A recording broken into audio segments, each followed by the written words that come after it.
if you can move to the next speaker, keynote speaker. Our next speaker is Dr. Nathaniel Tobias. I'll just read the CV as is contained here, a brief CV. There is an independent heritage or inheritance consultant and an activist, intellectual historian of abolitionist ideas.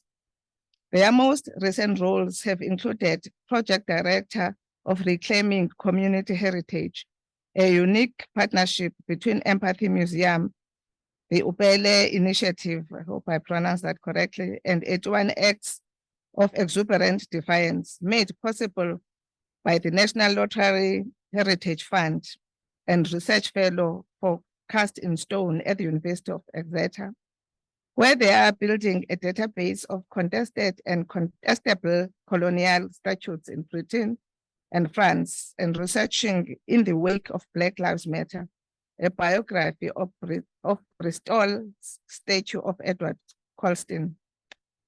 They are born in Birmingham. They are writing a book, The House by the Rivers of Blood. I'm sure they will tell us all about the book. I will not read about the book. Over to you, Doctor. I believe you've got a presentation. And will you please help him with the presentation? You can come through.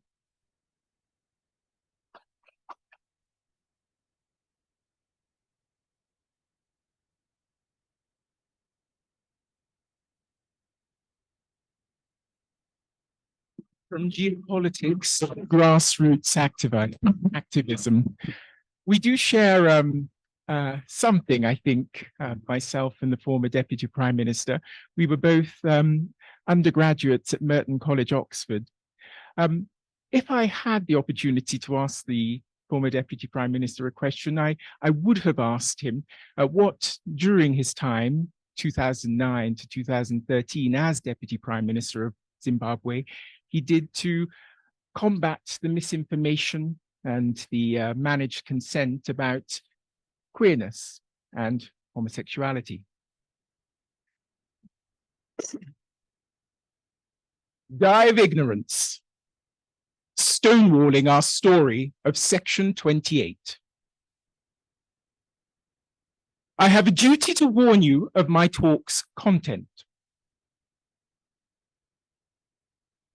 Long before Florida, Uganda, and Ghana, the world's first Don't Say Gay law, banning the promotion of homosexuality, was Great Britain's law, Section 28. In Britain, we refer to that law as Section 28. You have a different Section 28, which is to do with education. This is something very different. My motivation for rewriting the history of Section 28 is primarily my initial shock, and then my subsequent careful meditation on the meaning of words I encountered while listening to an oral history that is part of the Haringey Vanguard archive. It wasn't our issue. It was not our issue. I didn't get a sense from any Black queer people at the time that this is our battle.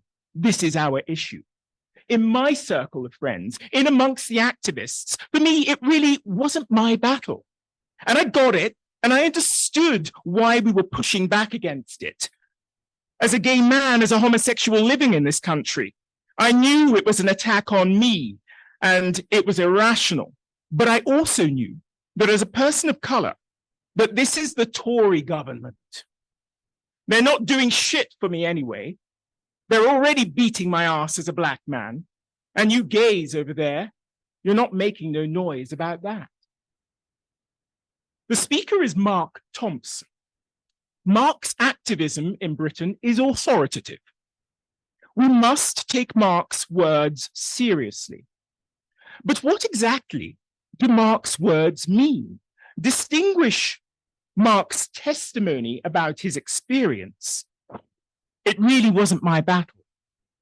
But Mark's claim on behalf of a whole community, it was not our issue. Mark's claim is not just held by Mark, it is held by many. Mark gives voice to a view that is widespread in our community and across our society. Mark's claim is false, but Mark's testimony is true. But how could that be? How could it be that Section 28 was indeed our issue, but for a contemporary activist, wasn't my battle? Die of Ignorance, my new history of Section 28, aims to answer such questions, offered as a sequence of gay lessons. My new history reassesses from Black queer perspectives the content of, the campaign for, and the context in which Section 28 was introduced. It argues respectively that Section 28 was less an anti-gay law than a law that was anti-Black. That it was a law that empowered parents when it should have empowered pupils. And it was a law introduced by hypocrites who in the same week introduced laws providing for Britain's first national curriculum and the world's first AIDS prevention education for teenagers. Indeed, as Eve Kosofsky-Sedgwick, in her groundbreaking queer theory establishing book of 1990, The Epistemology of the Closet, put it, the most openly repressive acts of censorship, such as the literally murderous opposition to serious AIDS education in schools on the grounds that it would communicate a tolerance for the lives of homosexuals, are, through the mobilization of the powerful mechanism of the open secret, made perfectly congruent with the smooth dismissal, the smooth dismissive knowingness of the urbane and the pseudo-urbane. However, this morning, as a prelude to my history, I clear the ground, establishing that and explaining how most previous histories of Section 28 have been whitewashed. Whitewashed in two ways. First, there has been a whitewashing of how we theorize. I argue that we should theorize Section 28 as an act of stonewalling, a type of educational racial contract, a contract to closet or to close children's minds, cis-heteronormatively. Second, there has been a whitewashing of how we write history. I argue that in the hegemonic history that we tell, that we've spun about Section 28, a history I call Power's Disempowering, her story, the perspectives of the later white lobbyists of 1988 supplant those of the earlier Black mobilizers of 1987. Crucially, the origin of Power's Disempowering, her story is an act of stonewalling. It is a type of educational racial contract to closet or to close whitely children's minds. An agreement was reached among people racialized as white to misinterpret and to misinstruct the world, to deny Mark and to deny us knowledge of Black queer participation in and Black queer perspectives on the struggle to stop Section 28. Thus, we see a similarity between a contract to establish a heterosexist ignorance, don't say gay, and a contract to establish a whitewashing ignorance, don't say Black, or don't say critical race theory. Part one, ignorance as stonewalling. If you believe the hype, this year, indeed this month, is the 20th anniversary of the repeal of Section 28 in England and Wales. Scotland had already introduced in March 2000 and enacted in July 2000 a successful repeal of the section. And Westminster had failed in a first attempt to repeal Section 28 in England and Wales in November 1999, having first taken the decision to abolish the section that September. Indeed, September 1999 was a meeting of minds between two governments in the UK and between two political theorists in the US. In a UK government memo, the special advisor to the minister in charge of Section 28 confirms that in the summer of 1999, we received a very strong steer from Number 10 to repeal the section in England and Wales. Coinciding with this, in a letter dated 17th of September in 1999, lawyers of the newly established Scottish Executive wrote to the lawyers of the pre-existing UK government to seek permission to repeal the section in Scotland. In the US, on Friday the 3rd of September 1999 in Atlanta, the annual meeting of the American Political Science Association on a groundbreaking panel titled The Reality of Gender, Race and Class in Political Theory, Charles Mills and Carol Pateman met and reasoned together for the first time. Mills, in a paper titled Race and the Social Contract Tradition, Pateman presented a paper titled The Sexual and Racial Contracts at the End of the 20th Century. Although Pateman's paper is now lost, Mills's paper brought both critical interventions into social contract theory under one capacious umbrella, the domination contract. While a social contract is a contract to establish society, and a political contract is a contract to establish the state, a domination contract is a contract to establish structural domination. The new relationship brokered on this day was the foundation of an academic collaboration by means of which Pateman and Mills would jointly author in 2007 Contract and Domination. Now, Mills attributes the inspiration for his book of September 1997, The Racial Contract, to Pateman's book, The Sexual Contract, of June 1988. Section 28 was enacted by the British monarch on the 24th of May 1988, and in March 1988, as the Houses of Parliament were voting Section 28 into law, and in June 1988, Eve Kosowski-Sedgwick published 2 articles that would form the basis of the celebrated opening chapter of the book published in 1990, for which she is most famous.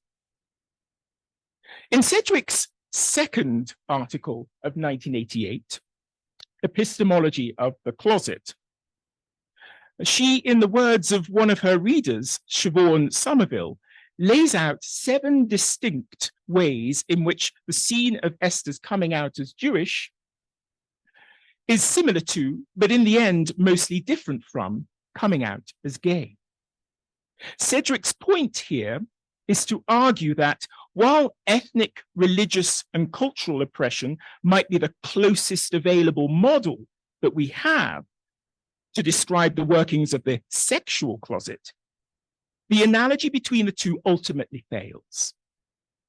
Now, Somerville goes on to criticize Sedgwick's attempt to distinguish between the sexual and the racial closet, because these two closets are 2 sides of the same coin, as Somerville puts it.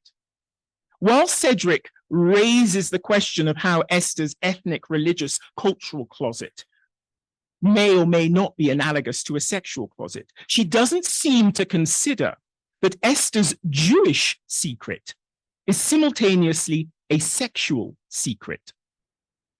Jewishness for Esther determines whether her marriage, not to mention her potential reproductive role, is culturally sanctioned or prohibited.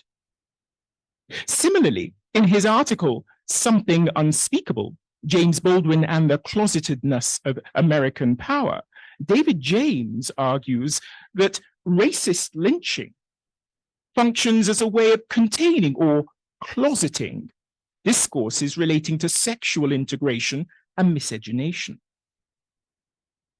What then is the relationship between Mills's racial contract and Sedgwick's gay closet, between Mills's epistemology of ignorance and Sedgwick's epistemology of the closet? And why haven't they, until now, been brought into conversation? Sedgwick's first article of 1988, Privilege of Unknowing, in Sedgwick's first article of 1988, Privilege of Unknowing, in a passing comment, Sedgwick says that one meaning, the capital one, of the word Stonewall is the simple, stubborn fact, or rather the pretense of ignorance. Sedgwick here suggests that the word Stonewall is a noun. Indeed, it is true that we use this word typically as a noun, or as an adjectival noun. The Stonewall Inn, the Stonewall Riot, and the Stonewall Lobby Group. A similar observation may be made regarding the word closet, which we use typically as an adjective, closeted, or as a noun, the closet, out of the closet, epistemology of the closet. We don't typically use either word as a verb, to stonewall, to closet. Indeed, I found no example of a verbal use of either keyword in Sedgwick's monograph. Yet according to the Oxford English Dictionary, the word Stonewall is originally a verb, first used in an Australian context, meaning to obstruct parliamentary business by lengthy speeches, evasive answers, to refuse to give clear answers to questions, to block, to counter, or thwart by means of evasion or obstruction. Thus, it turns out that the action of stonewalling is one of several ways of performing the action of closeting. But if the verb to stonewall means to pretend to be ignorant, then for more than one person to agree together to pretend to be ignorant is for them to enter a contract to stonewall, or as I prefer to call it, a contract to closet. Now, for Mills, the racial contract is a type of interpretation. It's a way of making sense of the world, of producing knowledge about the world. By contrast, for Sedgwick, the gay closet is a type of instruction. It's a way of concealing or revealing. It is some sense already made, some knowledge already produced about the world. For Sedgwick, who describes her project as the study of the geographies of the open secret, the closet is an open secret structure. That is to say, it's a place where you hide a secret, but also a place with a door whose handle affords control to whomever has their hand on that handle over how much of that secret gets to be revealed at any one time to any particular audience. One way to put this is as a distinction between epistemology and education. On the day Section 28 was introduced into Parliament, Member of Parliament Bernie Grant, MP, here pictured with a class of school children, said that by hiding the issue in a cupboard, the government will be doing a disservice to the people involved. To say that this racial contract is educational is merely to place emphasis upon its role, not merely in misinterpretation, but also in misinstruction. It is to remind us what Mills has already told us, that the racial contract has an associated curriculum, or as Mills puts it, conceptual apparatus through which whites must learn to see non-whites, and also, crucially, through which non-whites must learn to see themselves. For the non-whites, then, this is something like the intellectual equivalent of the physical process of seasoning or slave breaking, the aim being to produce an entity who accepts sub-personhood. Indeed, as Daniel D. Liu and Kelly Dietz Cutler argue, the curriculum is a core component of the racial contract. And the racial contract becomes educational when racialized knowledge is built into curricular expectations in schools. Thus, the flip side of what Mills explicitly names as an agreement to misinterpret the world is what he implies is an agreement to misinstruct the children. An agreement to learn to see the world wrongly, as Mills puts it, is the flip side of an agreement to teach children the way. And that a contract to closet is educational. A contract to closet is an agreement to make some matter an open secret, to structure education such that some matter is excluded from the curriculum that we teach children, and more generally, from the curriculum that learners learn in society. Part 2, Powers Disempowering Her Story. Now, despite bearing the title Gathering Strength and Gaining Power, How Lesbians and Gay Men Began to Change Their Fortunes in Britain in the 90s, this text is a British queer history of activism in the 80s. Although the chapter was published in 1993, with slight amendments in 1992 to account for the return of the Conservative government, the history was widely communicated and subsequently written up by Tim Barnett and Lisa Power between 1988 and November 1991. This is clear from the draft that is accessible in the Hall Carpenter archive at the London School of Economics. Importantly, Mark Thompson's work as an activist began by his own account in 1992, by which time this history had become hegemonic. My motivation, Tim Barnett says, was always that we had to record and rationalize what we're doing. I'd come up with a few conclusions about how we'd done our work and the importance of it, and I wanted it to be recorded in some way. Barnett was the first executive director of the Stonewall Lobby Group from August 1989 to November 1991. Power was the co-secretary general of the ILGA from June 1988 to July 1992. Indeed, the chapter was published by ILGA in the third Pink Book, a global view of lesbian and gay liberation and oppression. Power and Barnett point out that in its first years, the Stonewall Lobby Group made close links with ILGA and became the lead member on its European Community campaign. As ILGA's second Pink Book, published in 1988, declared in a chapter titled 10 Years of International Gay and Lesbian Solidarity, 10 Years of ILGA, on August the 8th, 1978, the International Gay Association, now known as the International Gay and Lesbian Association, or ILGA, was founded in Coventry, England.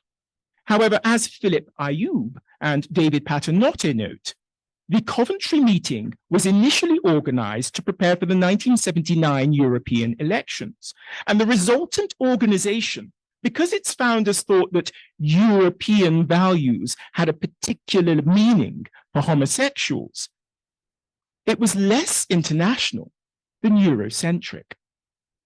For its first 6 years until 1984, members represented European nations, all its members did. And its first representative from Africa was the white-led, apartheid ambivalent organization, the Gay Association of South Africa, or GASA. In the words of one Cape Town activist, GASA was actually racist, sexist, and collaborationist. GASA refused to fight for the most famous black gay in South Africa, as Seko Simon Nkoli would tongue-in-cheek refer to himself. Simone was arrested by the apartheid state in September 1984, incarcerated until July 1987, and released on severely restrictive bail conditions until his acquittal in November 1988. For 4 years, as Jens Rydström puts it, the international gay and lesbian community could not reach consensus on whether to support the struggle against apartheid as well as the struggle for gay and lesbian rights. Consequently, at the ILGA conference in Oslo, Norway, in June 1988, the collapse of GASA, only the collapse of GASA, saved ILGA from having to expel the South African group formally. It was at this very conference in June 1988 that Power was elected Secretary General.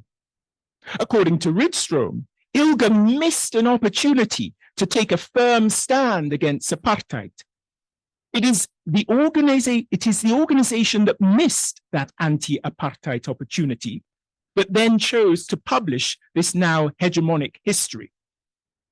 It is, in an important way, the case that this whitewashing history of British activism is the product of willful ignorance of a Black South African activist. Although the earlier draft lists the two co-authors as Barnett and Power, the published text lists them as Power and Barnett, an indication of whose responsibility this history is, of where responsibility for this history lies. Describing his participation in the 1988 protests against Section 28 as very limited, Barnett confesses that power relationship with Stonewall was always quite complex because I was a newcomer. I mean, it was an established group of friends. I was an oddity because I came from nowhere. I came from, not from the movement, but from another NGO. Thus, anything in the article that was about the kind of pre-me starting, well, I guess that was mainly going to be Lisa's words. For this reason, I refer to this hegemonic history as Power's her story. The central claim of Power's her story is that the 1980s were a nadir in British queer activism. Power makes this claim in two ways, by speaking of the decline at the end of the 70s and by speaking of a failure at the dawn of the 90s. This claim, published in 1993, appears to gain credibility when placed alongside Power's book, published 2 years later in 1995, titled No Bath But Plenty of Bubbles, An Oral History of the Gay Liberation Front, 1970 to 1973. But Ted Brown is critical. She interviewed a lot. She interviewed everybody. But the fact is that I was Black, and I think I'm certainly one of the very few and possibly the only person who's been in the Gay Liberation Front from the beginning. It's not mentioned. Comparing the 80s with what came after it, Power claims that the lesbian and gay movement in the UK underwent a fundamental shift of approach and attitudes at the end of the 1980s. From what she calls revolutionary socialist arguments rehearsed during the Section 28 campaign towards what she calls a realistic and pragmatic approach of reform. According to Power, the tendency for lesbian and gay issues to be co-opted by the politics of the revolutionary left was a problem clarified by the campaign, contributing heavily to the factional infighting and the alienation of those who espoused reform over revolution. The revolutionary left that failed, according to Power, consisted in the two major organs of resistance: Stop the Clause and the Organization for Lesbian and Gay Action, or OLGA, which both descended over the course of the next year into political torpor and financial decay. Clearly, she claims, Britain was still not ready to sustain a mass membership lesbian and gay union. Power's her story has had a significant effect upon the standard story that we now tell about Olga. For instance, the first ever book-length history of Section 28, Paul Baker's Outrageous, the story of Section 28 and Britain's battle for LGBT education, condescendingly refers to Olga as, condescendingly tells us that Olga brings to mind a daffily eccentric upper-class lady. Oh, look, it's Olga. She's lost her monocle again. Before summarily dismissing Olga as a camp-sounding, short-lived campaigning group formed as a result of a not very successful meeting which had involved groups from a range of political perspectives and subsequently very little agreement. That's a travesty of the truth, replies Tom Sargent, who was co-opted to the Olga Executive Committee in March 1989. There wasn't much camp about it. We were in earnest. I'm surprised at that from a trained academic. A lot of careful thought had gone into its structure, Tom tells us, and it had a caucus system.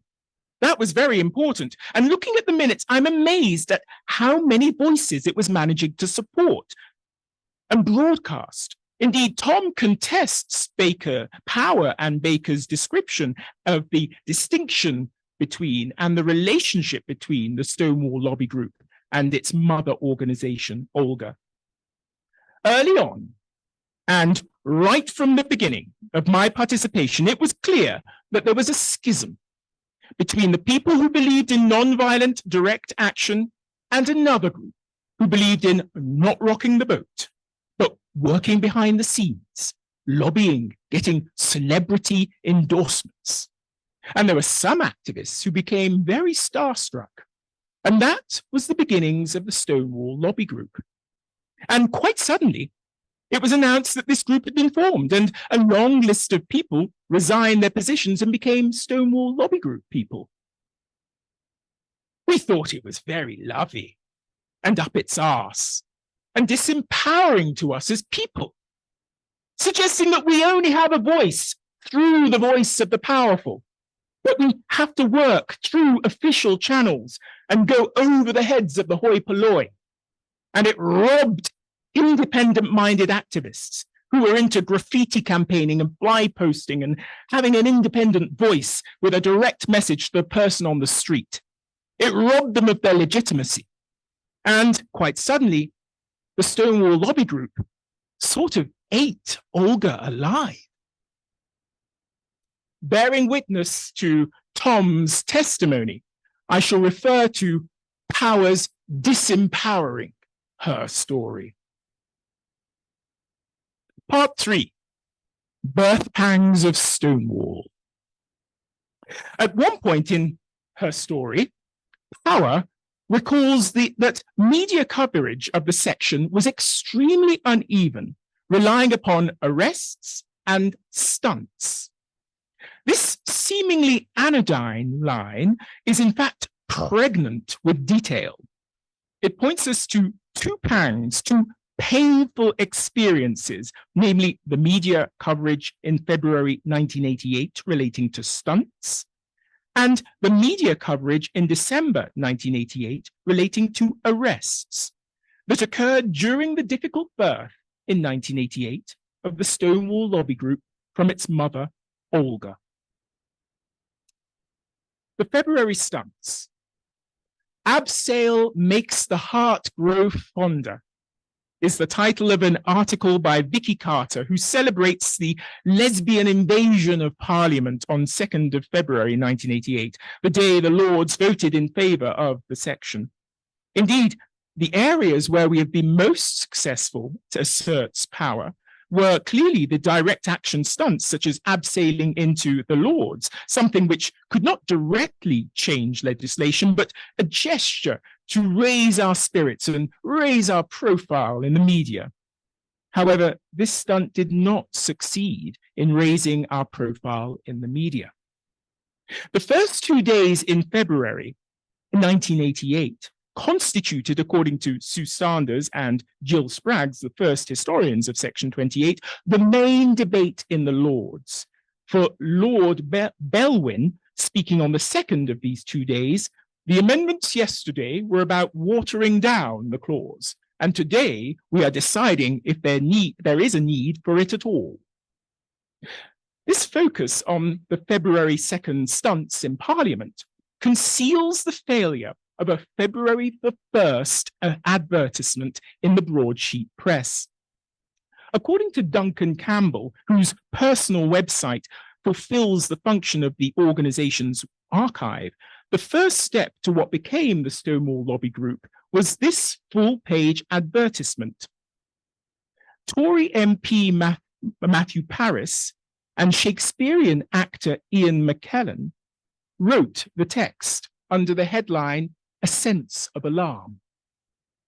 Power pours scorn on the very different decision of the Stop the Clause and Olga groups to refuse to engage with the government and rely upon extra parliamentary activities, as if by taking to the streets, lesbians and gays would herald the revolution. All it had heralded, Power claims, was a few headlines diminishing as the number of marches grew. By contrast, Power praises a small coalition of activists and arts lobby luminaries who had initially come together to fundraise over the section and began now to make plans for a professional lobby and a research organization, which had been so badly missed during the campaign. Indeed, according to Power, what success we had in reaching the government ministers and those in power had largely come through the arts lobby's willingness to exploit celebrity connections. It seemed the only people who impressed politicians were those more famous than themselves. Yet this advert not only failed to impress the politicians who voted on the day of its publication against the arts lobby's sponsored amendment to water down the clause, it also failed to impress the press. McKellen's milquetoast message to the middle classes sank like a lead balloon. What dominated public discourse in the first fortnight of February 1988 was not what was in Parliament, not what was in the broadsheet press, but what was in the popular tabloids. As Peter Cummings, the London-based European correspondent for The Advocate, the largest gay news magazine, put it, in 1988, in his contribution to the ILGA Second Pink Book, the largest selling British newspaper since 1976 was The Sun. But as well as its largest circulation, The Sun was also selling at its peak. In no previous year had it sold as many papers, and in no future year would it achieve its 1988 average of daily sales of 4.22 million. Stonewall's sense of alarm was ineffective precisely because the Sun's mass media misrepresentation of one murderer as the archetype for all homosexuals was so effective. Uniquely among historians of Section 28, Jackie Stacey noticed, albeit in a footnote, that the murder of a young boy, Stuart Goff, by a gay man produced considerable negative coverage of homosexuality at that time. Indeed, according to Terry Sanderton, writing in Media Watch, his monthly column in Gay Times, surveying media homophobia, a new and evil twist has been added to the tabloids' ceaseless war against homosexuals.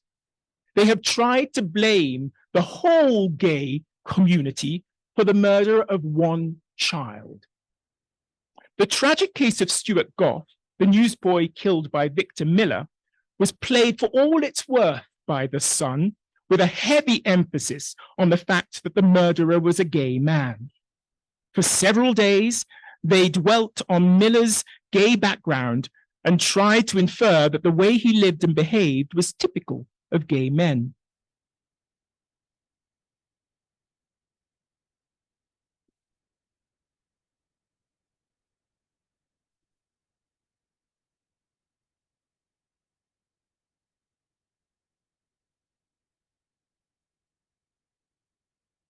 If you would.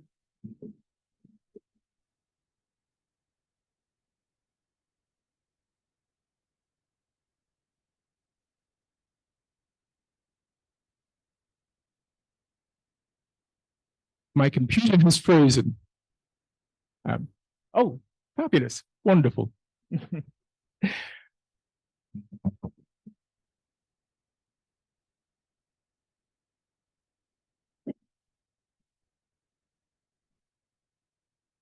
The climax of this media coverage, argues Sanderton, came on the 10th of February, 1988, the day of Stuart's funeral. The Sun spoke its mind in a full-page editorial. The editorial was a turning point, Sanderton says, in the growing campaign aimed at destroying everything that gay people have achieved over the past 10 years. The editorial stepped over the bounds of reasonable comment, says Sanderton. It broke all standards of journalistic decency and was at all-time low, even for the Sun. The editor tried to infer that it was homosexuality itself, and not just one homosexual man who was to blame for Stuart Goff's death. The title, "When the Gays Have to Shut Up," was incorporated with a picture of the dead boy. Despite the fact that they said no one in reason can blame the homosexual community for what happened, this is precisely what the Sun sought to do. Having worked its readers up to a frenzy of indignation about the murder by describing Stuart's funeral in great detail, the Sun went on to insinuate that it was homosexuals who were responsible for the murder and not just an individual psychopath. Paul Davis, reporting for Capital Gay, noticing that the killer of the paperboy Stuart Goff was always called Gay Victor Miller, and that straight sex killers never find their sexuality a headline issue, described this climax to the spate of gay-bashing stories in the beginning of February as the nadir of nastiness. In all of this, the stunts were lost. They too fell like a lead balloon. The day after raising our spirits in the House of Lords, the lesbian abseilers were deemed sufficiently newsworthy to merit page 4 of The Sun, only after the pornographic picture of a topless woman on page 3, and only after a headline declaring that Victor Miller should rot in hell. Crucially, however, what neither Stacey nor Sanderton noticed is how on the very day of the stunt, on the day of the most important debate of the section, this hostile media was racialized. As is clear from the front pages of The Sun on the 1st of February and the 2nd of February 1988, Stuart Goff was racialized as white, Victor Miller was racialized as black. It was at this point that the schism between Olga and Stonewall began.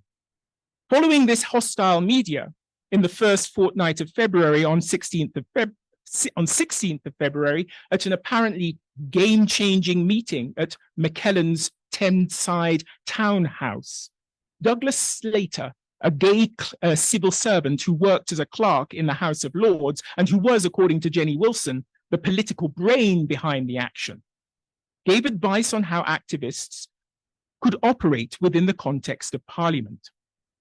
This wasn't a matter of street protests not having worked, as Power's Disempowering Her story claims so misleadingly. This was a matter of media manipulation of one murderer to vilify all gay men. The naivete was not of those who had put their faith in protests on the streets. The naive were those who had put their faith in the broadsheet press. The predominant media story was not of white lesbian avengers. It was of a black gay bogeyman. It was our issue because we were a key pawn in the Rupert Murdoch media empire's anti-black and anti-gay chess game, and white was winning. Commenting in 2023 on how widespread is this supposition that the abseiling stunt was a media success, Professor Sue Sanders, founder of LGBT History Month in Britain, said, well, It just goes to show how good we can be at coming up with our own myths. The December arrests. Our own organizations had not worked, asserts Power. Our jump onto the socialist bandwagon had not worked. To prove this assertion, on 2nd of December 1988, Power published in capital Gay a report with the title, Swedes Jail Bus Tour Woman. One lesbian had been jailed for a month and 2 others faced heavy fines after violent incidents marred the Stop the Clause European bus tour in Stockholm, Power declared. Importantly, Power named Miriam Preston, known as Red, as being charged with theft of a bottle of whiskey. Now, to ensure that the connection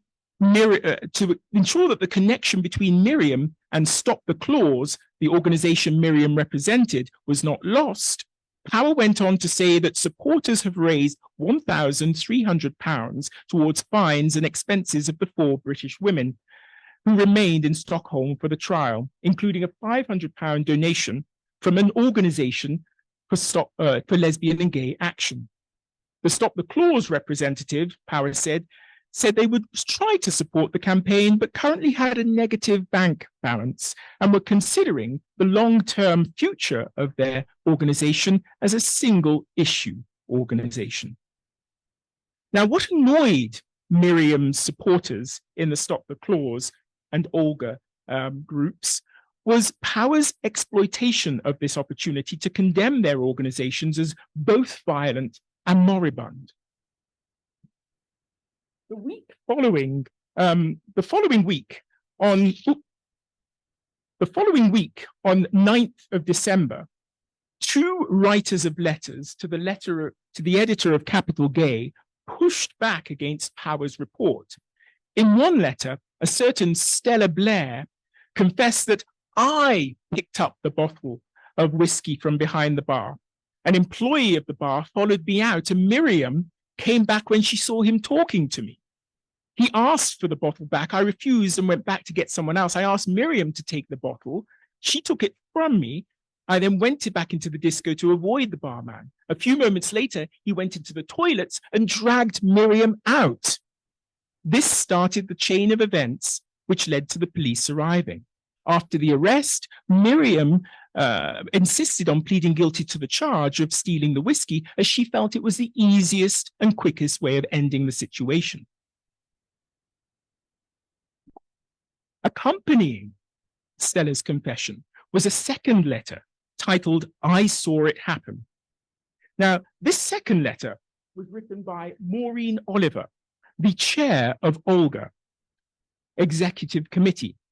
Pushing back against Power's exploitation of the incident, Maureen argued that the identity of the member of the bus tour who took the whiskey was relatively unimportant. Now, under the circumstances, it could have been any of us, Maureen said. Redirecting public attention,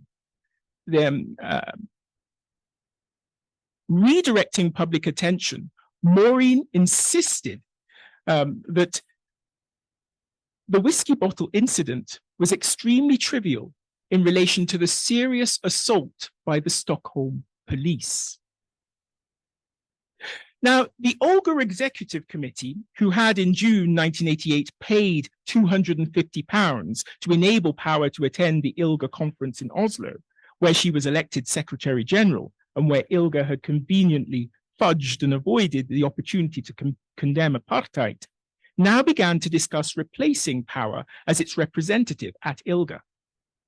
Maureen went to the ILGA conference at Amsterdam, but she was refused permission to speak at the plenary.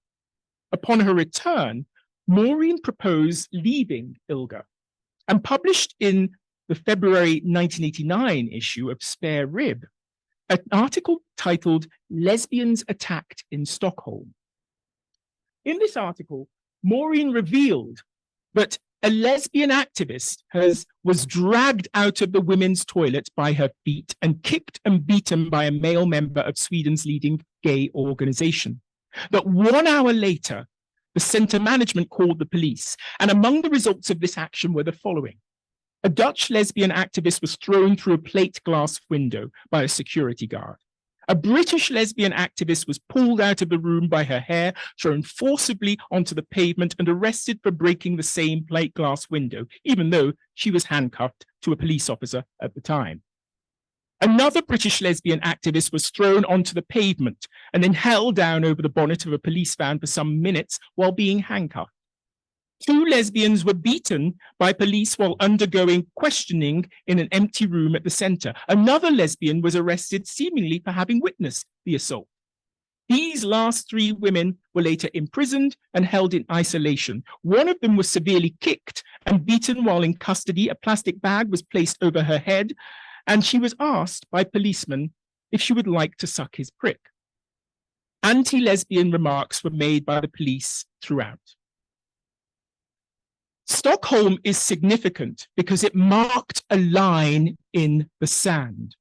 According to Power, despite all talk of alliances and a broad coalition, radical orthodoxy drove many willing helpers to the margins of the campaign. For instance, the Gay Business Association, which brought masses of previously apolitical disco queens into the movement, into the first march against Section 28.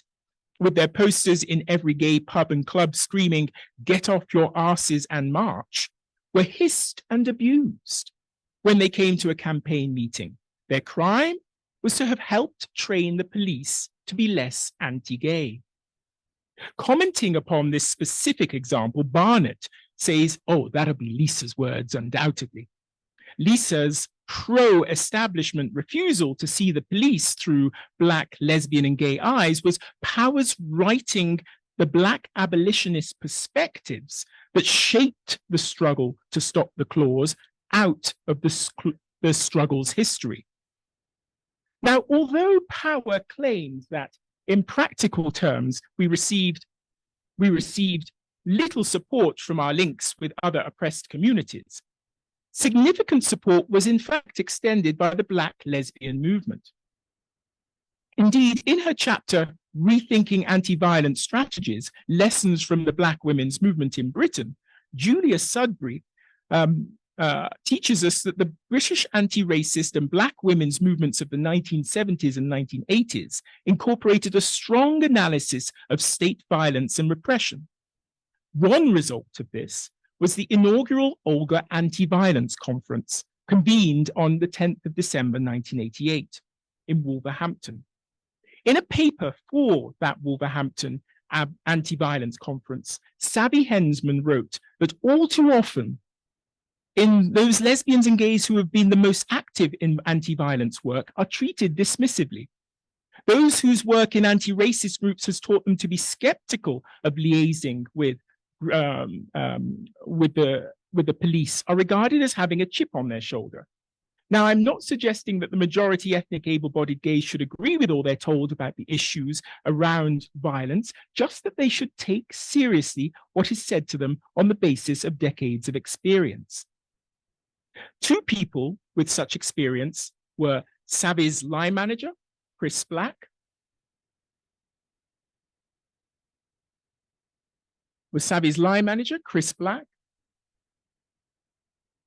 and Savvy's life partner, Sharon Smith. Chris was chair of the Black, Lesbian and Gay Center project, where Savvy was a women's outreach and development worker.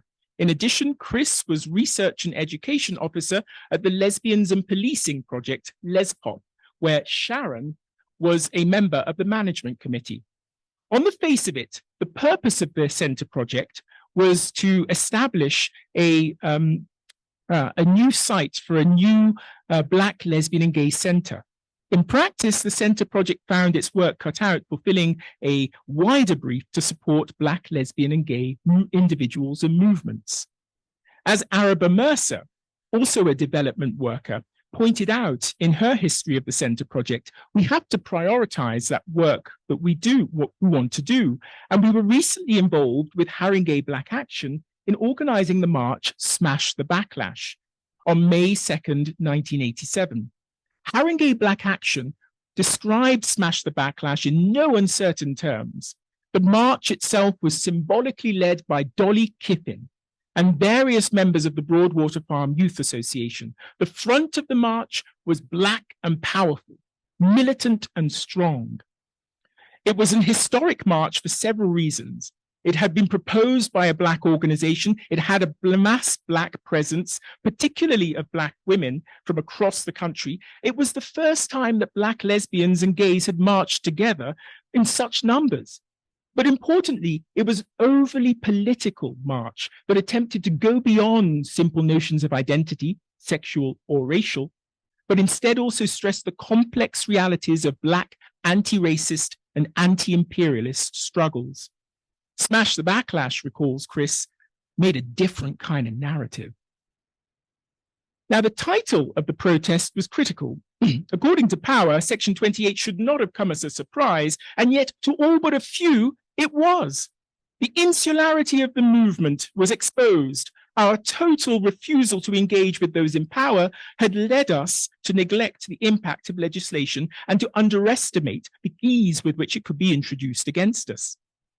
Power misrepresents Section 28 as a surprise, when it was actually a backlash. Indeed, a bill is going through the House of Lords which will make the promotion of homosexuality in schools illegal, said Haringey Black Action in May 1987. While the clause may have come as a surprise to white queer liberals in January 1988, the clause was already fully recognized as a backlash against the work of black queer radicals in May 1987.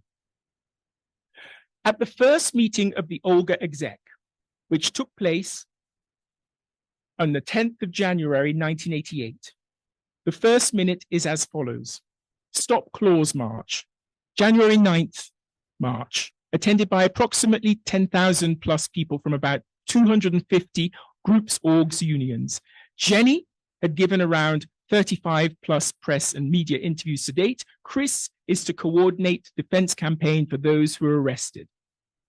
The story of how the Stonewall lobby group broke away from its mother, the Organization for Lesbian and Gay Action, is quite simply the story of how one Olga exec member, Jenny, broke away from another Olga exec member, Chris. Chris and Jenny first met as participants in the Legislation for Lesbian and Gay Rights campaign, set up in October 1986. Thereafter, they had begun working together as the core co-organizers, together with Eric, now Peter Scott Pressland, of the Legislation for Lesbian and Gay Rights Conference, titled Lesbians and Gays Lay Down the Law, in May 1987. It was at this conference that Olga was born. To this foundational conference, Eric brought his work from the campaign for homosexual equality. Chris brought their work from Lespop, and Jenny, being Australian, brought the capital meaning of the word Stonewall. Though they were both lesbians, Chris and Jenny were different. Chris is assigned female at birth and non-binary. Jenny is cis. Chris is racialized as black. Jenny is racialized as white.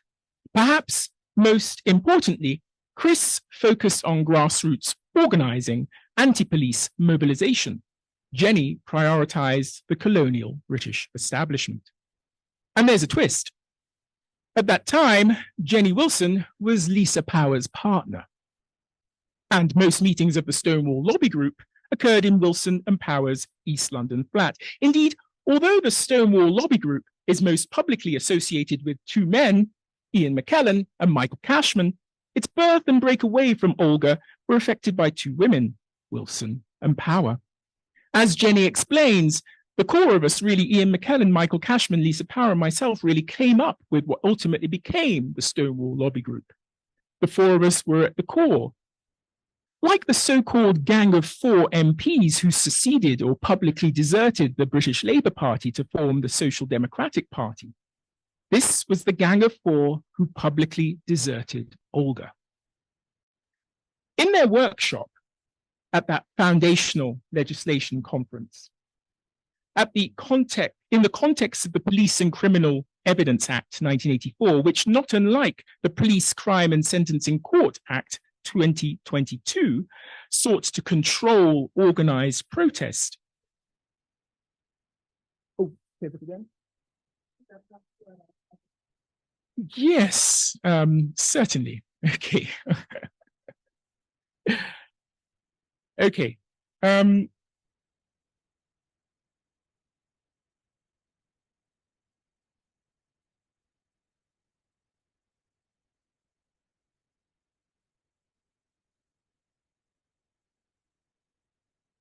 I'm unable to finish in 5 minutes, so perhaps I ought to reach a conclusion for you, and then you can ask me a little about the educational racial contract, which is the last thing that I'll speak about. So Savvy and Chris were focused our minds upon the ways in which the perspective that